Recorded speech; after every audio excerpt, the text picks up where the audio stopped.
Hi, very good afternoon. It's Jim from maverickstar Observatory. Guys, it's the last day of the month, and on the last day of the month we do the poll report, which just generalises everything that's gone over in the month. And, I have to say, it feels like the months are going quicker and quicker, and I guess the reason for that is because the frequency of these catastrophes that we're seeing associated to the magnetic North Pole migration and the Grand Solar Minimum are occurring more frequently. We're hearing about more floods, more forest fires earlier on in the season that they should be occurring, and we're hearing it happen in not just expected areas of the world, and because of expected monsoon seasons, but we're hearing about this now happening all over Europe, all over Africa, China, Australia, Canada, and America. And here, even in the UK. So I'd like to get on with that, but before I do, I'd just like to say a big thank you for the people that are here supporting the observatory. And as you already know, this is a publicly funded observatory, which means it's supported by people who are our patrons and people who make off those one-off donations on PayPal in the link in the description down there. It's the only way we can maintain what we do here and keeping people informed of these two anomalies that seem to be emitted regularly in mainstream media. We of course know why that is. It's because they're stealth taxing everybody illegally and falsely, and this corruptive behaviour is not getting any lesser, it's becoming more frequent, just like the events that are occurring every month now associated with the disasters of floods, droughts, and very soon we're going to start, although we already are, hearing about more cases of famine all over the world. And I always say this, we are not even at equilibrium yet.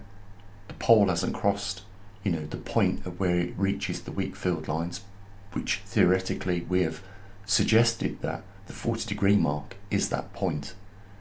We do know for the last 4 months now in concession that the magnetic pole has slightly increased in speed by around 20%, which could mean that we are getting closer to that point of where we are going to see things happen a lot more violenter, more frequently, and I think inevitably ourselves are going to get caught up at some point and be affected by them. If not, we already are, as we see prices of food go through the roof.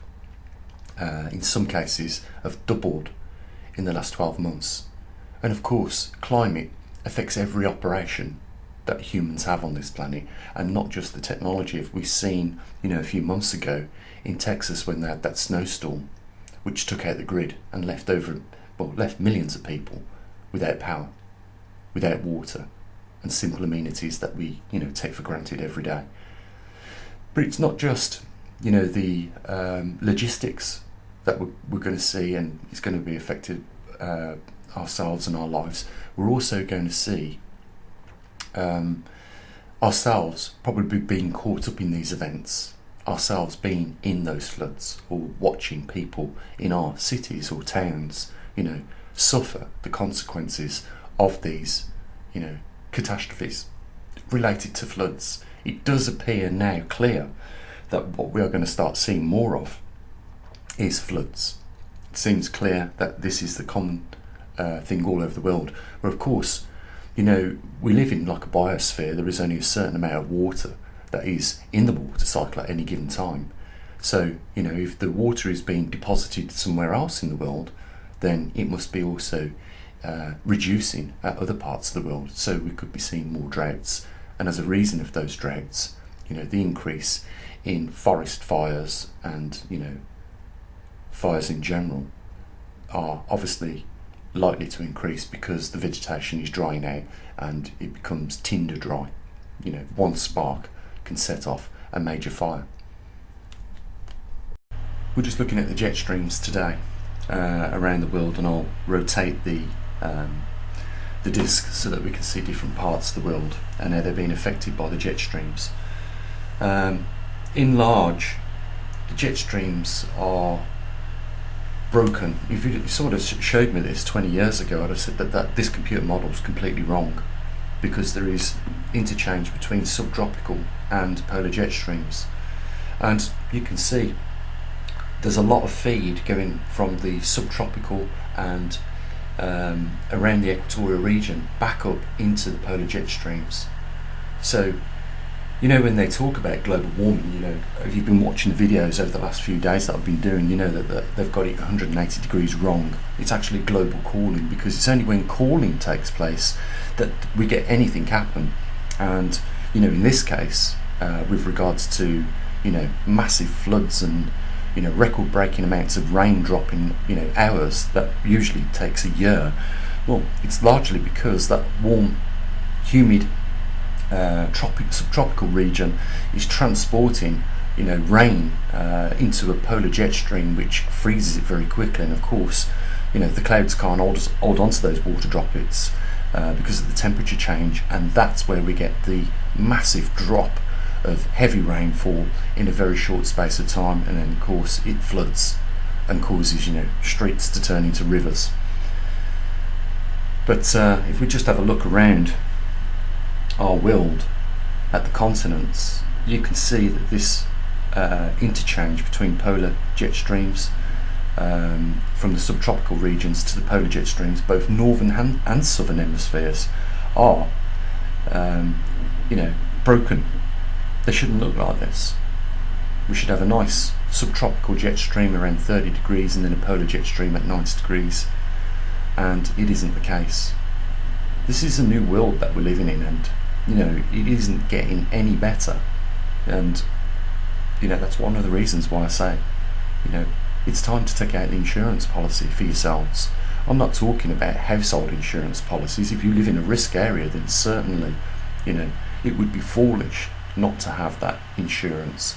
But what I'm talking more in general of is, it doesn't matter if your house is insured. If it gets washed away tomorrow, all your belongings will be gone, and you'll be there stood probably up to your knees or hips in water.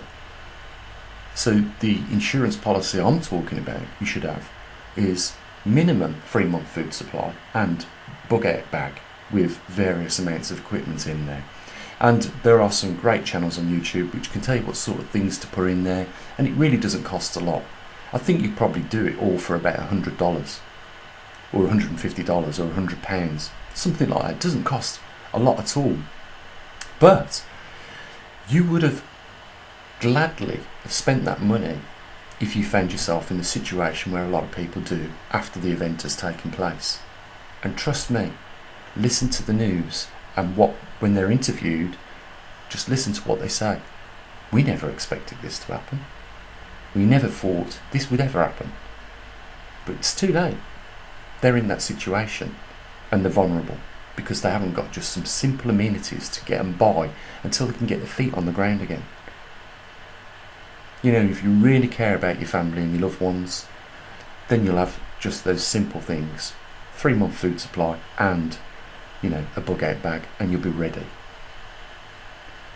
You know, you can always pick up the bits afterwards, but you know, in some cases that we've seen in the past, the governments arrive way too late and offer way too little assistance.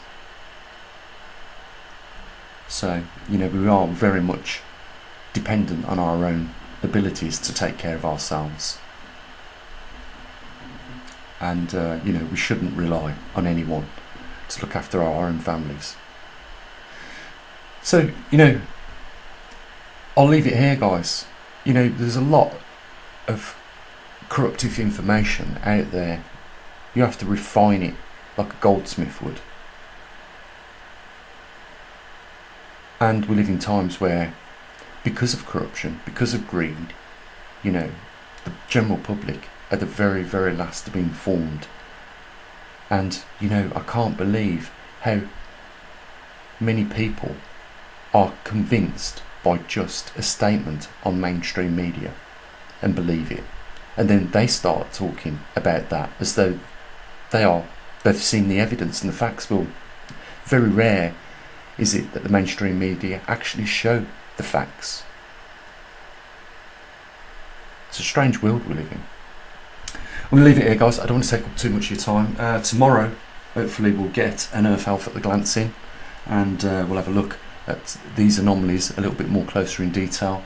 We'll check the CO2 readings. I'm sure they'll be, as they usually are, you know, around the 410 mark to 430 mark or 40 mark. And, you know, but it's just nice to know that somebody has took the time out and recorded it with the proper equipment.